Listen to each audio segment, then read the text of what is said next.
Mesdames, Messieurs les journalistes, je vous remercie d'être venus nombreux répondre à ce point de presse où nous avons choisi aujourd'hui de pouvoir échanger avec la population sénégalaise résidant dans le pays, mais aussi celle se trouvant dans la diaspora. Surtout pour pouvoir échanger avec vous sur l'actualité. Une actualité, bien sûr, qui aujourd'hui est faite de situations assez alarmantes et assez gravissimes. À l'entame de mon propos, je voudrais d'abord saluer, encourager et féliciter M. Pape Alé Niang, journaliste, investigateur, chroniqueur. Parce que ce que Pape Alé Niang a eu à faire est franchement remarquable et d'un courage sans précédent. C'est d'informer juste et vrai. Informer juste et vrai sur les risques qui aujourd'hui planent sur le Sénégal. Un pays dans lequel, pour liquider un homme politique, pour liquider un adversaire politique, les plus hautes autorités de la gendarmerie nationale sont prêtes à verser dans du faux et de l'usage de faux. Les plus hautes autorités de la justice sénégalaise sont prêtes à verser dans le complot, dans du faux et dans l'escroquerie intellectuelle.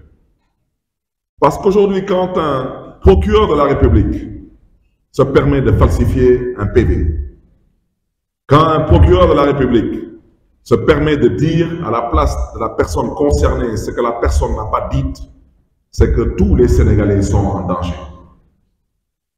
Quand il s'agit de Ousmane Sonko, effectivement, Ousmane Sonko peut avoir les moyens de se défendre. Mais quand il s'agit d'un Sénégalais lambda, qui est en garde à vue, qui est sous la menace de la violation de son intégrité physique, où on peut charger son PV, où on peut, à la limite, dire à sa place ce qu'il n'a pas dit, que pour qu'il se retrouve derrière des barreaux. Dans quel Sénégal vivons-nous? Aujourd'hui, chers concitoyens, chacun d'entre nous est en danger. Parce qu'aujourd'hui, malheureusement, nous vivons dans tout sauf une république qui se respecte. J'ai convoqué ce point de presse pour dénoncer certains agissements et dénoncer aussi certaines situations. Depuis 9 mois que je suis maire de Dakar, j'ai pris des décisions nommant des membres de mon cabinet, en l'occurrence un directeur de cabinet et un chef de cabinet. Et dans ce cabinet, bien sûr, j'ai nommé des conseillers ainsi que des personnes rattachées à mon cabinet et chargées d'assurer ma sécurité. À l'heure où je parle, Monsieur le ministre de l'Intérieur, par le biais de son préfet de Dakar, a décidé de n'approuver aucun des actes que j'ai posés, en violation parfaite des textes et des lois en vigueur dans ce pays. J'ai recruté l'ancien directeur de l'hôpital régional de Saint-Louis, fonctionnaire de la hiérarchie A, comme directeur de cabinet à la ville de Dakar.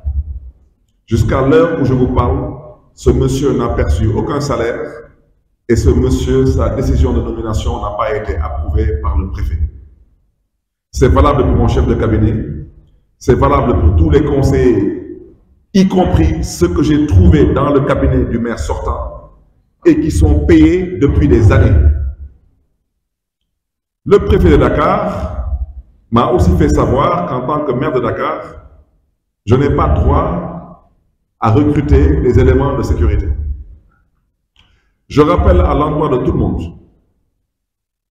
qu'il n'y a personne qui pense une minute aujourd'hui qu'une personne mal intentionnée puisse s'infiltrer dans le ministère de l'Intérieur, déambuler tranquillement dans les couloirs, prendre tranquillement l'ascenseur, monter au niveau du secrétariat du ministre de l'Intérieur, ouvrir la porte de monsieur le ministre de l'Intérieur et buter le ministre de l'Intérieur. Mais le ministre de l'Intérieur, lui, il pense que quelqu'un, bien sûr, mal intentionné, devrait pouvoir avoir le droit de venir à la mairie de Dakar, rentrer tranquillement, dépasser les vigiles, arriver au niveau du secrétariat du maire de Dakar, ouvrir la porte du bureau du maire de Dakar et buter le maire de Dakar, parce que cela ne le dérangerait nullement. La raison pour laquelle j'insiste sur tout cela, parce que tous les agissements du pouvoir actuel ont une finalité. Et cette finalité, j'aimerais leur dire que par la grâce de Dieu, cet objectif ne sera pas atteint. Le ministre de l'Intérieur nous a sorti un torchon de communiqué la semaine dernière pour dire, en gros, qu'il lui a été donné de constater, comme s'il n'a jamais, pendant toutes ces années, vu tous ces hommes religieux, ces chefs politiques, se déplacer avec leurs éléments de sécurité. Donc il lui a été donné de constater qu'il y avait des personnes, soi-disant encagoulées, et des personnes qui portent par devers eux du matériel réservé à la protection individuelle, accompagner des hommes politiques avec des tenues qui ressemblent à des tenues portées par des forces de défense et de sécurité, en l'occurrence l'armée et la gendarmerie, et plus particulièrement des tenues portées par des forces spéciales. Je tiens à dénoncer avec la dernière énergie cette fuite en avant, pour ne pas dire cette hypocrisie d'État, parce que, une fois de plus, en tant que maire de Dakar, le ministre de l'Intérieur sait très bien qu'il me doit une sécurité d'État. Il le sait très bien. Il me doit un policier à la mairie de Dakar. Il me doit un policier chez moi. Il me doit une flèche pour m'escorter et il me doit des éléments de sécurité. Il le sait très bien. Il refuse, bien sûr, de le faire. C'est son droit le plus absolu. Je souhaiterais lui dire qu'il n'a pas les moyens de m'empêcher d'assurer ma sécurité. Parce que dans ma courte carrière politique, j'ai croisé la mort. J'ai fricoté avec la mort et j'ai frôlé la mort. Et dans le même contexte que le contexte dans lequel nous sommes aujourd'hui. Un contexte d'opposition à une troisième candidature qui est totalement interdite par la Constitution du Sénégal. Je tiens à dire cela parce que ce torchon de communiqué n'est pas fortuit. Parce que l'arrestation et la mise à l'écart des gardes du corps de Ousmane Sonko a été très bien planifiée. Je dis bien très bien planifiée. Ça veut dire qu'on est allé chercher des gens, leur demandant de provoquer M. Ousmane Sonko, sachant très bien que les gens allaient réagir. Et cerise sur le gâteau, c'était l'excuse pour pouvoir maintenant priver M. Ousmane Sonko de sa sécurité rapprochée. Quand le ministre de l'Intérieur sort ce communiqué, le ministre de l'Intérieur sait très bien qu'il n'y a que 2 hommes politiques au Sénégal qui disposent de services de sécurité du 1er janvier au 31 janvier, au 31 décembre et 24 heures sur 24, c'est M. Ousmane Sonko et moi-même. Il n'y a pas un autre homme politique dans ce pays escorté en permanence. Donc, une fois que le cas de Ousmane Sonko est réglé, il reste maintenant le cas de Barthélémy Diaz. Alors, le cas de Barthélémy Diaz, je vous inviterai à bien réfléchir. Parce que vous êtes en train de viser que les gens que vous voyez de visu. Mais vous n'avez absolument rien compris. Parce que ma sécurité, je l'organise moi-même. Et je m'en charge moi-même. Ces gens ne peuvent pas porter des smokings parce qu'ils ne partent pas dans un bal. Ceux qui m'accompagnent ne porteront pas des boubous parce qu'ils ne partent pas à la mosquée. Ceux qui m'escortent porteront les habits qui sont des habits portés par des hommes de sécurité. Quant aux équipements que vous appelez des équipements de protection individuelle, de quoi je me mêle?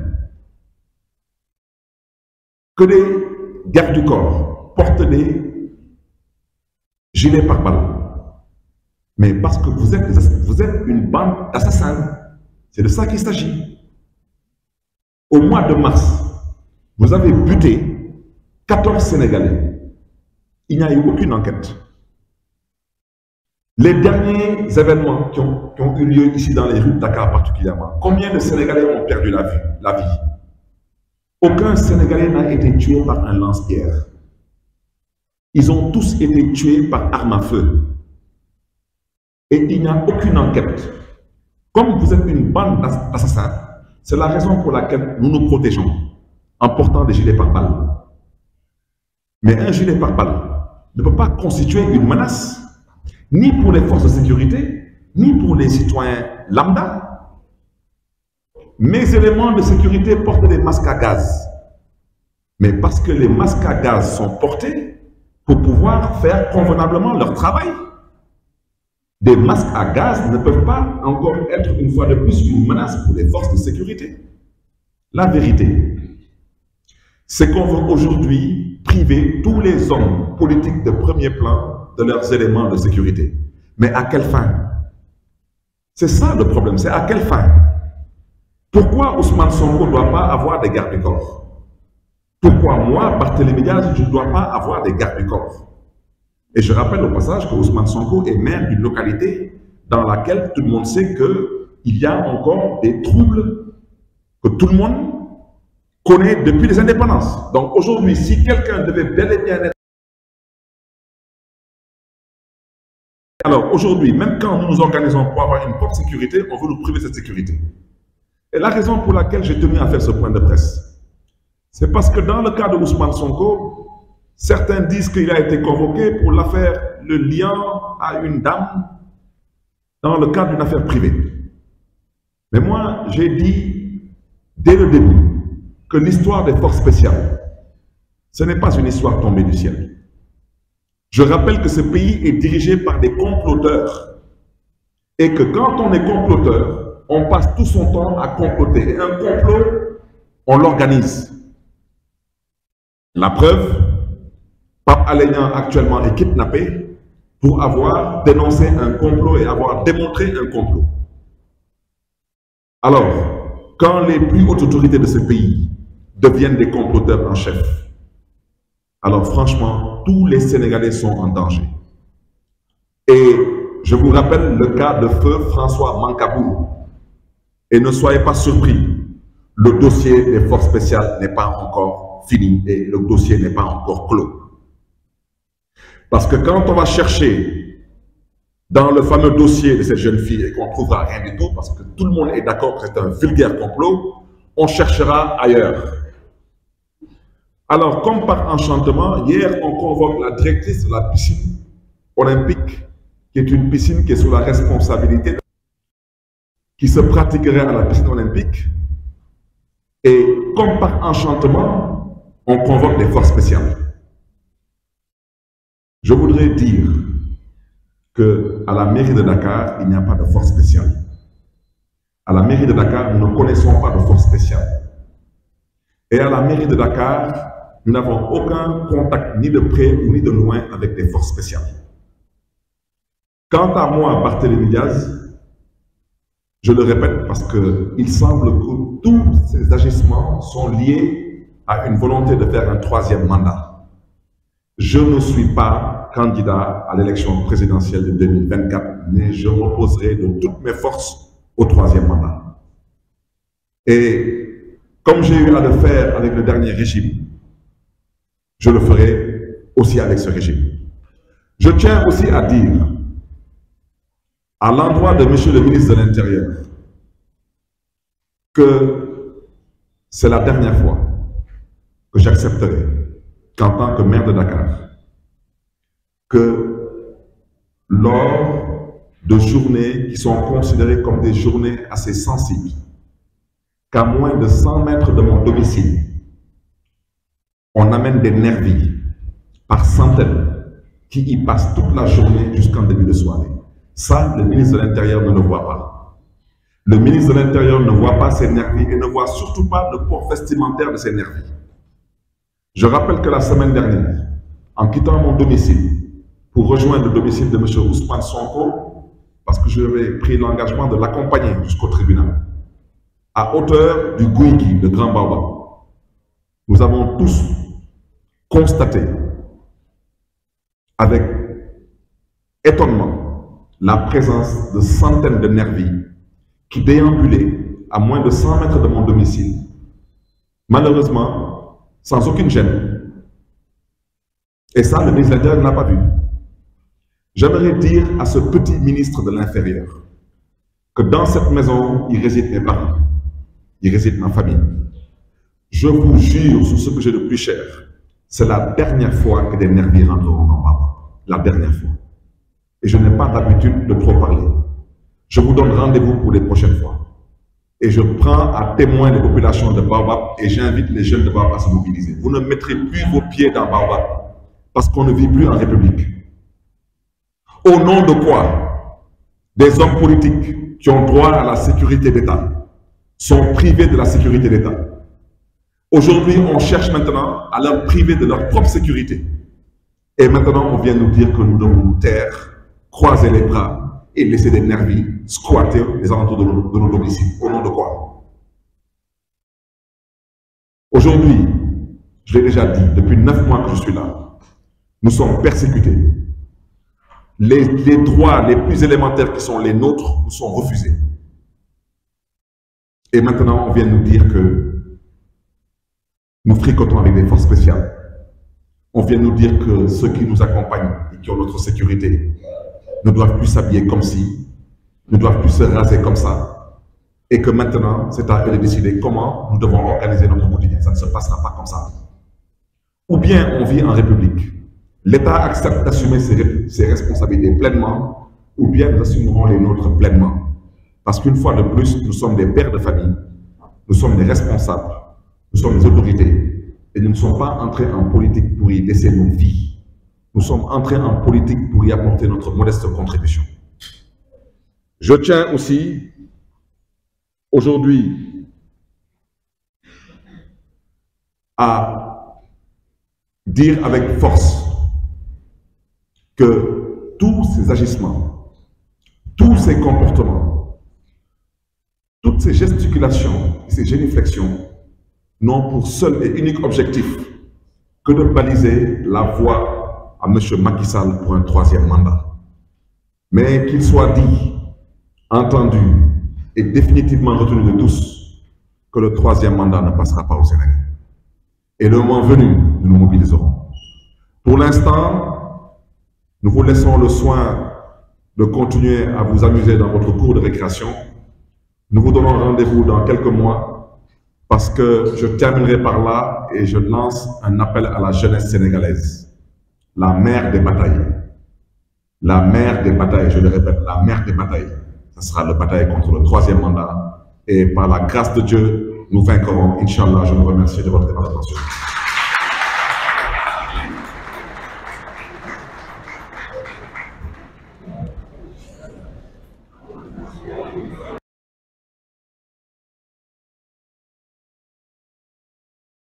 Suñu confrère la di Mamadou Thior nekk président au CORED nekk en même temps membre de la coordination des associations de presse. Monsieur Thior, ñu ngi lay remercier ci sa présence ci plateau bi. maa ngi leen di fay di am mbégte teewaat fii di jégalu ci tardé bu xaw a bëri.